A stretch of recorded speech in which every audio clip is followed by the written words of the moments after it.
कि सबका नाश त्रैकाल जगत में देखा जाता है, परंतु जब से सृष्टि उत्पन्न हुई है तब से अब तक और भविष्य में भी कोई ज्ञान का नाश नहीं देख सकता।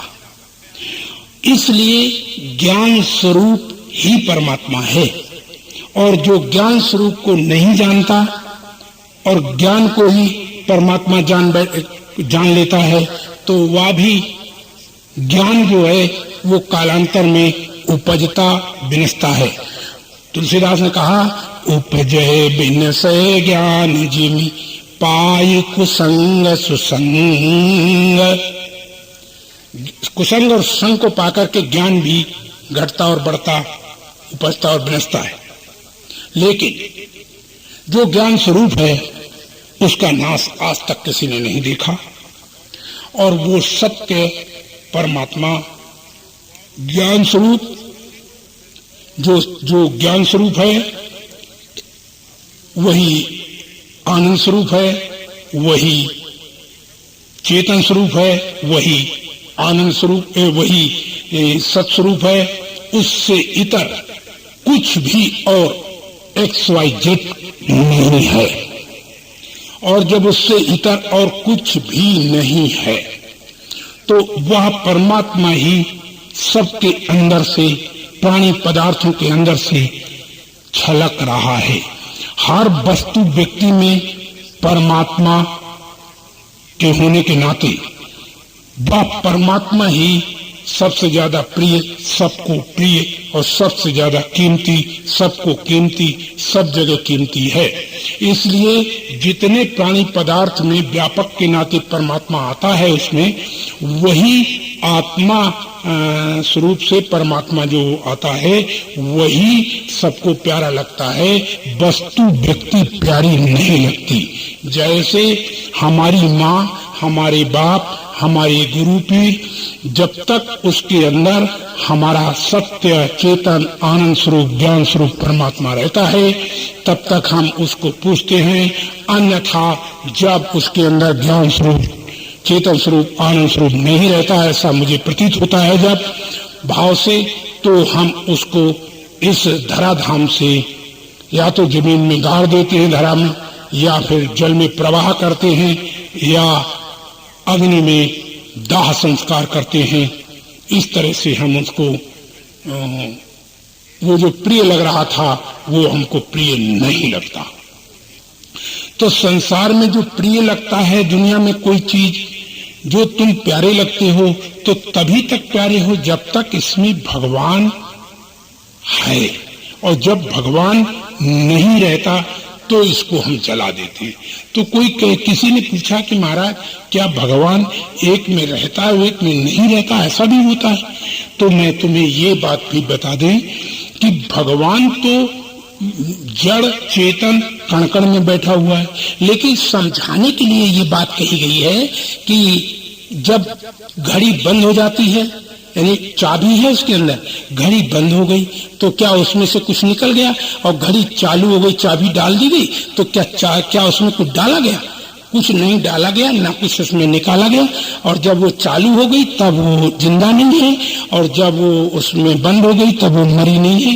ऐसे ही यंत्रारूढ़ानि माया, ये जो शरीर हैं ये यंत्रवत हैं, इनमें जो चेतन है, जो परमात्मा का आनंद स्वरूप है, जो ज्ञान स्वरूप है, सत है, जब तक वो रहता है तब तक अम्मा और बाप, अपने माता पिता, बंधु भाई, गुरु पीर, संत महात्मा, रामकृष्ण ब्रह्मा विष्णु सब प्यारे लगते हैं।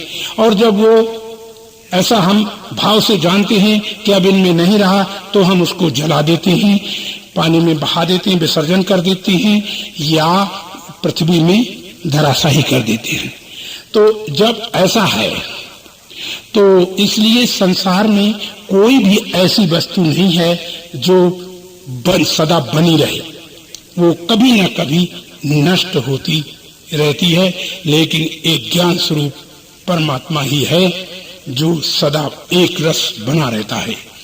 इस ज्ञान स्वरूप परमात्मा को जो मनुष्य जन्म में नहीं जानते, तो उनको यह जीवन वृथा ही गंवाना पड़ता है। ये जीवन बहुत कोट सा, इसको धन्यवाद देना चाहिए कि ये बहुत कीमती है। इसके लिए देवताओं ने, ऋषियों ने, मुनियों ने, संतों ने और भगवानों ने इसकी प्रशंसा की है।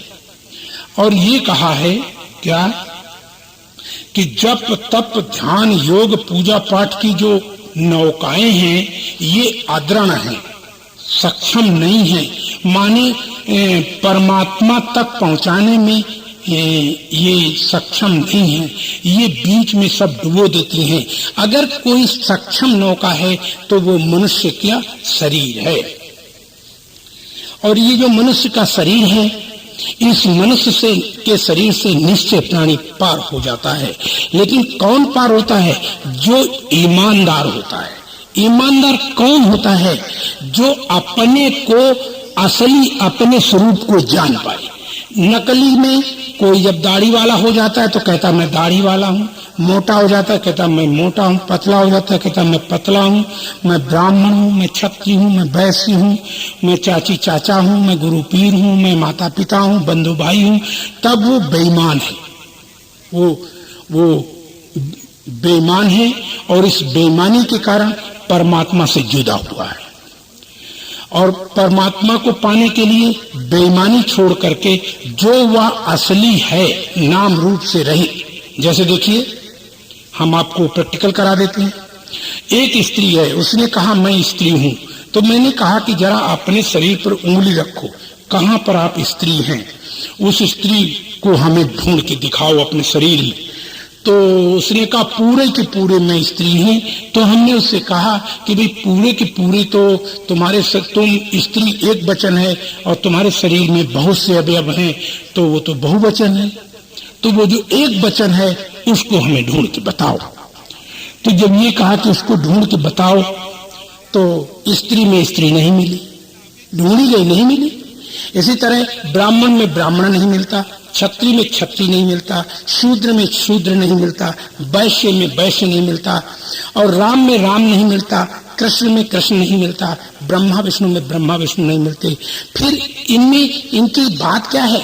तो ये हमारा अज्ञान है कि जब इनमें ये चीजें हैं ही नहीं तो लोग इन्हें भगवान, इन्हें देवी देवता अवतार कहते हैं। तब ये है कहाँ? इनमें तो सिद्ध ही नहीं होते, कहीं मिलते ही नहीं। कोई गुरु में गुरु नहीं मिलता, मंत्र में मंत्र नहीं मिलता, विद्या में विद्या नहीं मिलती। संसार में कुछ भी तो सिद्ध नहीं है। यदि कोई सिद्ध है तो भगवान कृष्ण गीता में कहते ही हैं कि अगर कोई सिद्ध है तो वो ज्ञान स्वरूप है, और वह ज्ञान स्वरूप का कभी नाश तीनों कालों में नहीं होता, और उसी को जानना तुम्हारा सबका परम कर्तव्य है। पहला कर्तव्य भी उसी को जानना है और अंतिम कर्तव्य भी उसी को जानना है। उसी को जानने के लिए ये मनुष्य जन्म मिला है, अन्य किसी को जानने के लिए ये मनुष्य जन्म नहीं मिला है। तो जब उसी को जानने के लिए, तो उसको मनुष्य रूपा ने नहीं जाना। जब दशरथ बने तब भी उसको नहीं जाना। और एक बार तुलसीदास ने ये दिखाया है अपने रामायण में कि जब दशरथ तड़प तड़प करके मर गए तो देवलोक को जाते हैं और उन्हें मोक्ष तक नहीं मिलती। तो उमा को, शंकर भगवान की पत्नी को ये शंका हो गई। और शंका क्या हो गई? शंका ये हो गई कि इनके घर में तो भगवान आया, इनकी गोद में भगवान रहा और भगवान को गोदी में खिलाया, थाली में खिलाया होगा और गोद में रखा होगा, बाहों में झुलाया होगा, कंधे पे बिठाया होगा, तो इतना सब और साथ में खाया होगा, फिर भी इनको स्वर्ग तक नहीं मिला। तो जब स्वर्ग तक नहीं मिला तो फायदा क्या हुआ?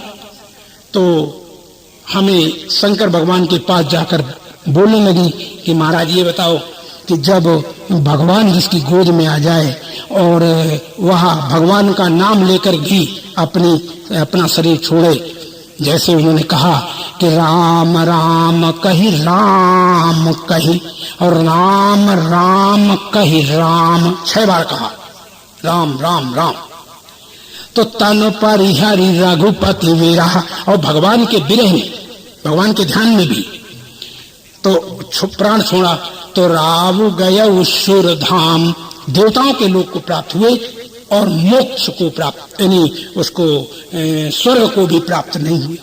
ये क्या कारण है? शंकर भगवान बोले कि हे उमा, ताते उमा मोक्ष नहीं पायो, बोले दशरथ भेद भगति मन लायो। रामायण कहती है कि दशरथ को मोक्ष क्यों नहीं मिला? तो शंकर भगवान इसका उत्तर देते हैं कि हे उमा, मोक्ष इसलिए नहीं मिला कि दशरथ को राम और दिखाई देता था और अपने आप को वो और जानते थे, और ये नहीं जानते कि राम की आत्मा की जो आत्मा है और मेरी जो आत्मा की आत्मा है वो दोनों की एक है। ये सारे सृष्टि में जितने नाम रूप वाले हैं इनकी सबकी आत्मा और मेरी आत्मा एक है। उस एकता को वो भूल गए और शरीरों की याद रखी, इसलिए उनको स्वर्ग तक प्राप्त नहीं हुआ। तो इस भेद की निंदा करते हुए रामायण में शंकर भगवान ने ये समझाया कि हे उमा, ताते उमा मोक्ष नहीं पायो, बोले दशरथ भेद भगति मन लायो। इस भेद की निंदा करते हुए शंकर भगवान ने कहा कि इससे किसी का कल्याण नहीं होता। हे उमा, जब भी कभी परमात्मा का भजन करना चाहिए, ध्यान करना चाहिए, तब अपने निजानंद में उसको जानना चाहिए। तो कहा ये महाराज, अपने निज स्वरूप और निजानंद में हम कैसे इस सृष्टि को जान सकते हैं? इस पर शंकर भगवान ने कहा कि हे उमा, मैं एक दृष्टांत कहता हूं, सावधान पूर्वक सुनो। बोले कहो भगवान। तो शंकर भगवान ने कहा, पार्वती, हे उमा, जो कोई ज्यादा रूपवान व्यक्ति हो, उस रूपवान व्यक्ति को एक अंधेरे में खड़ा करो। तो कहा फिर? कहा जब अंधेरे में खड़ा करोगे तो वो जो खूबसूरती है वो नहीं चमकेगी और वो दोनों अंधेरे में बिल्कुल नहीं दिखाई देंगे, और उनमें यदि खूबसूरती थी तो अंधेरे में भी दिखनी चाहिए थी। तो ये अंधेरे में जब खड़े हैं तो वहां कोई खूबसूरत नहीं है। तो उमा ने कहा कि महाराज फिर खूबसूरत कौन है? तो भगवान शंकर ने कहा, हे उमा सुनिए, उस लड़की और लड़का जो खूबसूरत अंधेरे में खड़े हैं और खुले हुए द्वार हैं और कोई उनको अंधेरे में नहीं देख पाता, तो उन पर टार्च से रोशनी डाली जाए। तो कहा जब रोशनी डाली जाती है तो वो लड़की लड़का चमकने लगती है। तो शंकर भगवान ने कहा, हे उमा, लड़की और लड़का चमकदार नहीं है, रोशनी जब डाली तो वो चमके। तो इनमें तुम ही बताओ कौन चमकदार हुआ? तो उमा ने कहा फिर तो प्रकाश चमकदार हुआ। तो शंकर भगवान ने कहा, उमा, अगर प्रकाश चमकदार है तो देखने वालों की आंखें बंद कर दो, फिर क्या प्रकाश चमकेगा? बोले हाँ महाराज, फिर नहीं चमकेगा। तो कहा प्रकाश और वे लड़की लड़का चमकदार सुंदर नहीं है। फिर कहा फिर तो आंख चमकदार हुई। तो कहा अगर ये आंख चमकदार है, यदि आंख चमकदार है तो आंख को खोल दो और आंख के पीछे से मन को हटा दो। मन को भेज दो अपने स्कूल में, कभी अपने कॉलेज में, या कभी अपने माँ के यहाँ, या कभी अपने दफ्तर में। तो फिर यहाँ आंख खोले रहो तो कोई चीज चमकदार नहीं रह जाती। तो इससे पता चलता है कि आंख भी चमकदार नहीं है, फिर तो मन चमकदार हुआ। तो जब कहा मन चमकदार है तो मन को जो है उसको उसके पीछे से बुद्धि को हटा दिया गया। तो मन भी कुछ नहीं जान पाता, कुछ नहीं समझ पाता। तो जब मन नहीं समझ पाता तो मन चमकदार फिर नहीं हुआ, फिर बुद्धि चमकदार हुई। तो बुद्धि यदि चमकदार है तो बुद्धि के पीछे से प्राणों को हटा दो। तो प्राण जब हट जाते हैं तो बुद्धि फेल हो जाती है, बुद्धि भी चमकदार नहीं, फिर प्राण चमकदार हुआ। प्राण के पीछे से, अगर प्राण चमकदार है तो उसके पीछे से चेतना को हटा दो। तो जब चेतन को हटा दिया तो प्राण भी चमकदार नहीं रहे, चेतन चमकदार हुआ। और चेतन यदि चमकदार है तो चेतन के पीछे से सत्य को हटा दो तो चेतन नहीं चमकता। और सत्य यदि चमकदार है तो सत्य के पीछे से आनंद को हटा दो, तब सत्य नहीं चमकता। आनंद यदि चमकदार है तो आनंद के पीछे से ज्ञान को हटा दो तो आनंद नहीं चमकता। और ज्ञान के पीछे से, अगर ज्ञान चमकदार है तो उसके पीछे से जिसको हम राम, जिसको हम श्याम, जिसको अल्लाह गॉड कहते हैं, उस अल्लाह गॉड को हटा दो तो फिर हम वहां राम कृष्ण और वो सत्य चेतन और ज्ञान भी नहीं चमकता, कुछ भी नहीं चमकता। तो कहा फिर जो अल्लाह गॉड राम आदि हैं फिर वही चमकदार हुए। तो कहा अल्लाह गॉड आत्मा परमात्मा यदि चमकदार है तो उन सब वे सब रहें और तुम जो हो वो हट जाओ। तो बोलो दुनिया में कोई चमकदार है? तो कहा हाँ, मेरे हटने से कुछ भी चमकदार नहीं रहता। तो कहा जब नहीं रहता तो ये जो सारा संसार तुम्हारे सामने चमकदार दिखाई देता है वहां कुछ भी चमकदार तुम्हारे अतिरिक्त नहीं है, और ऐसा जो ज्ञान कर लेता है वो जीते जीते मुक्त हो जाता है। जब ये शंकर भगवान ने कहा तो उमा ने कहा महाराज इसका मतलब हुआ कि फिर आप भी चमकदार नहीं, फिर मैं भी चमकदार नहीं, फिर मेरे अंदर आत्मा परमात्मा भी चमकदार नहीं है, तो मेरे अंदर फिर है कौन जो चमकदार है?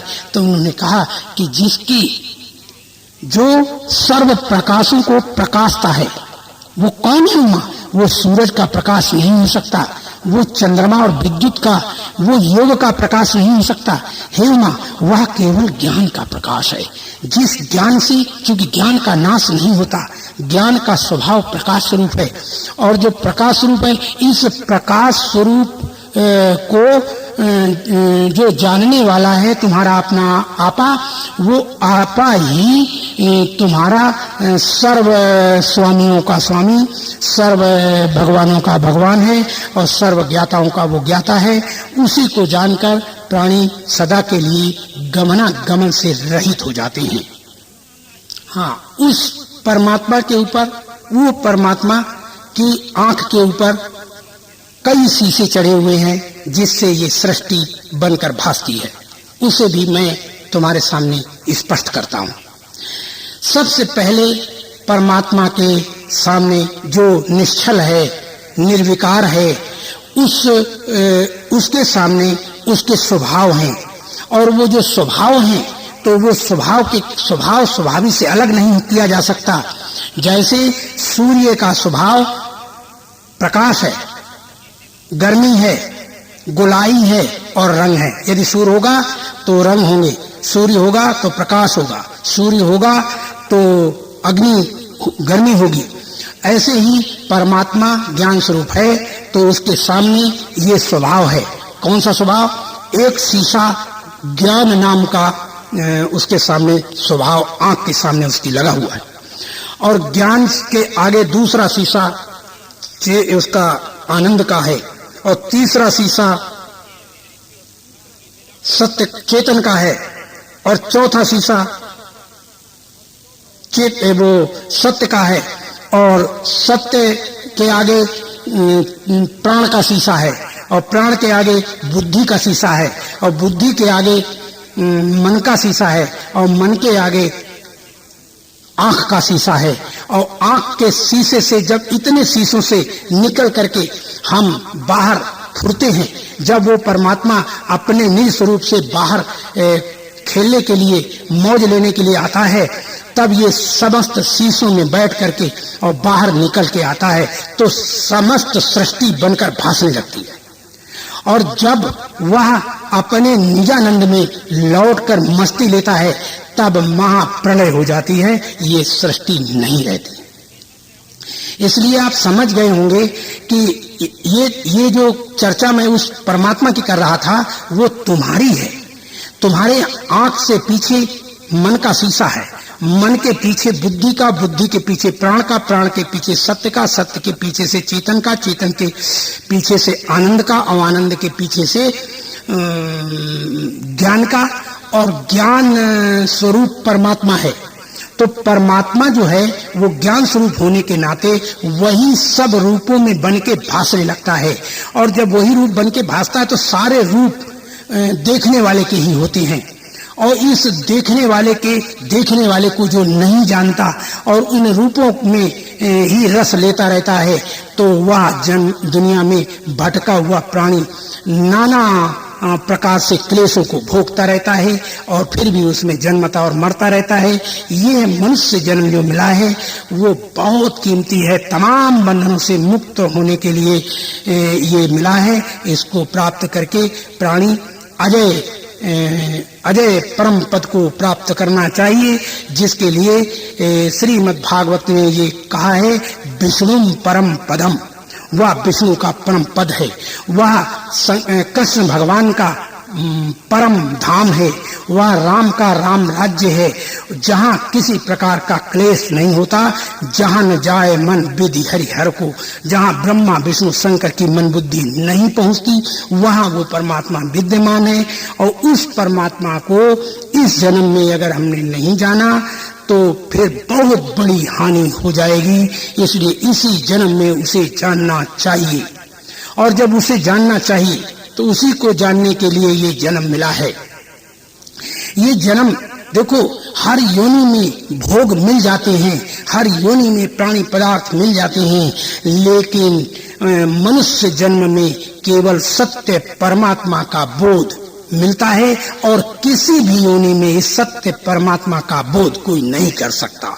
इसलिए ये मनुष्य योनि को ही सारे वेद, सारे शास्त्रों का उपदेश और आदेश है। किसी देवी देवता के लिए उपदेश आदेश ये नहीं कहा गया है। तो जब मनुष्य के लिए कहा गया, क्यों कहा गया? कि मनुष्य योनि एक ऐसी योनि है कि जिसको पाकर के जो क्लेशों से मुक्त नहीं हो पाता, जो गमनागमन से रहित नहीं हो पाता और निजानंद में मस्ती नहीं ले पाता, वह प्राणी मानो अपने हाथ से अपने सिर में पत्थर मार करके मर जाता है, या अपने हाथ से अपने चाकू मार करके मर जाता है। इसलिए वो मरने की माने व्यवस्था मत बनाओ, और सत्य परमात्मा को जानने की इच्छा करो, जो जिसके अंशभूत होकर cotton Brahma, cotton Vishnu, cotton Shankar पैदा हो जाते हैं। उस परमात्मा को जानकर प्राणी गमनागमन से रहित हो जाता है। और ये नकली जो नाम रूप वाले भगवान है, ये सब नकली हैं, और असली वो है जिसके ये सब नाम रूप कहे जाते हैं, वास्तव में उसके नाम रूप नहीं है। तो जो असली वो है, जो जिसके नाम रूप कहे जाते हैं, उसको जानना है, और वहीं हमें तुम्हें चलना है। और वहाँ ध्यान से, योग से, पूजा पाठ से, तप जप से, आशीर्वाद से नहीं जाया जा सकता बंधुओं। वहाँ तो केवल प्राणी उसका ज्ञान करके वहाँ पहुँचता है। हमने तुम्हें ये बता चुके हैं कि ज्ञान जो है, मैंने सब कुछ ज्ञान से प्राप्त होता है, कर्म उपासना साधना से कुछ नहीं प्राप्त होता। कर्म उपासना साधना ध्यान योग जो है वो तो ज्ञान से ही उत्पन्न होते हैं, और ज्ञान में ही लय हो जाते, तो इनका फल फिर अनित्य होता है, और इस अनित्य मैंने फल से सत्य जो नित्य परमात्मा है उसकी प्राप्ति तो हो नहीं सकती।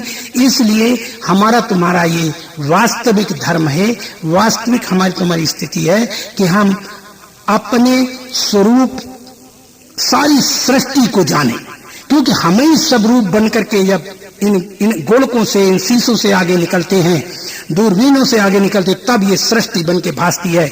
अगर हमारी आंख बंद हो जाए तो सारी सृष्टि के नाम रूप वाले जो लोग दिख रहे हैं, ये गोलगप्पे बने हुए, तो ये सब नहीं दिखते। गोल गुब्बारे की तरह जो दिख रहे हैं, ये कुछ भी नहीं रहता।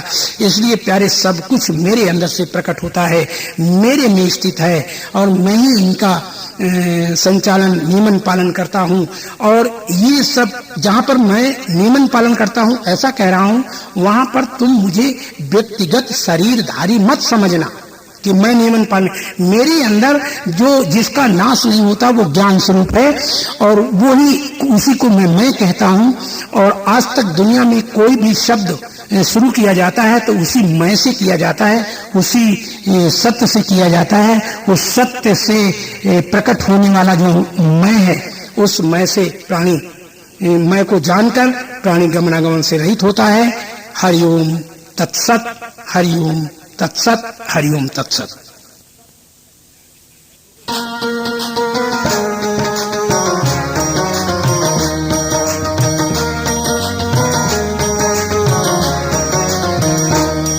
सत्संग है मान सरोवर, सत्संग है मान सरोवर, सुखों की खान बंदे सत्संग से ही मिलते हैं, सचमुच भगवान बंदे।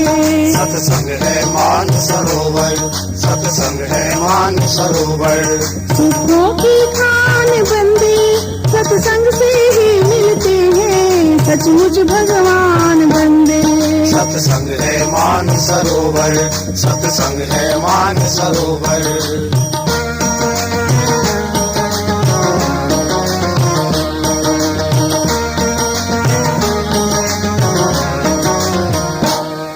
सत्संग से होकर जाता है मंजिल का रास्ता। मंजिल का रास्ता, इस मंजिल की राही को जग से क्या वास्ता। जग से क्या वास्ता। सत्संग है बहती गंगा, सत्संग है बहती गंगा, कर ले स्नान बंदे। सत्संग से ही मिलते हैं सचमुच भगवान बंदे। सत्संग है मान सरोवर, सत्संग है मान सरोवर।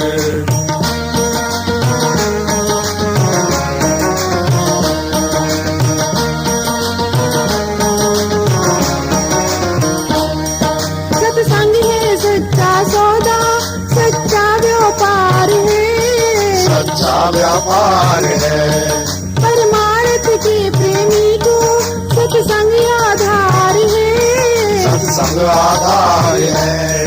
सत को है जिन्स यहाँ पर, सत को है जिन्स यहाँ पर, सत की दुकान बंदे। सत्संग से ही मिलते हैं सचमुच भगवान बंदे। सत्संग है मान सरोवर, सत्संग है मान सरोवर।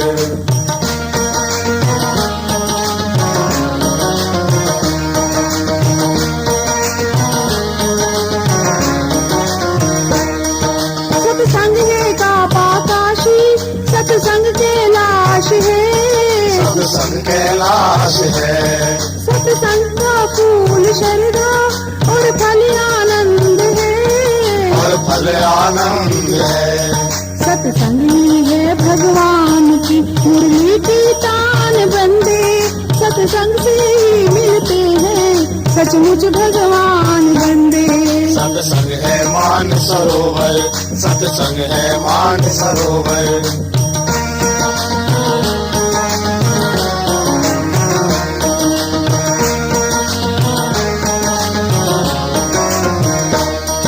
सत्संग तो बैकुंठ से बढ़कर सुखदाई है। बढ़कर सुखदाई है, जिसने भी पाई है मंजिल सत्संग से पाई है। सत्संग से पाई है। सत्संग है शबरी मीरा, सत्संग है शबरी मीरा, नरसिंह की जान बंदे। सत्संग से ही मिलते हैं सचमुच भगवान बंदे। सत्संग है मान सरोवर, सत्संग है मान सरोवर।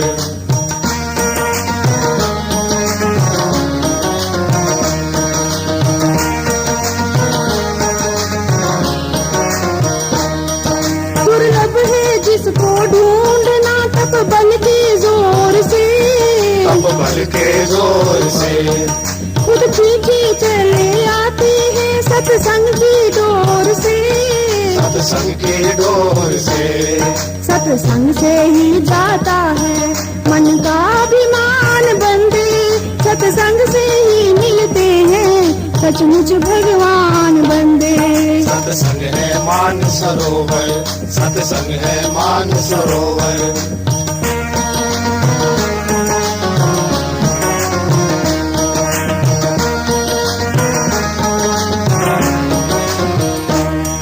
सत्संग का लाभ ना लिया पीछे पछताएगा।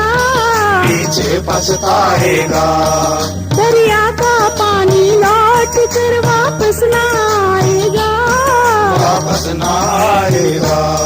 ओ बंदे कुछ बंदगी का, ओ बंदे कुछ बंदगी का, कर ले सामान बंदे। सत्संग से ही मिलते हैं सचमुच भगवान बंदे। सत्संग है मान सरोवर, सत्संग है मान सरोवर। सुखों की खान बंदे। सत्संग से ही मिलते हैं सचमुच भगवान बंदे। सत्संग है मान सरोवर, सत्संग है मान सरोवर। सत्संग है मान सरोवर, सत्संग है मान सरोवर।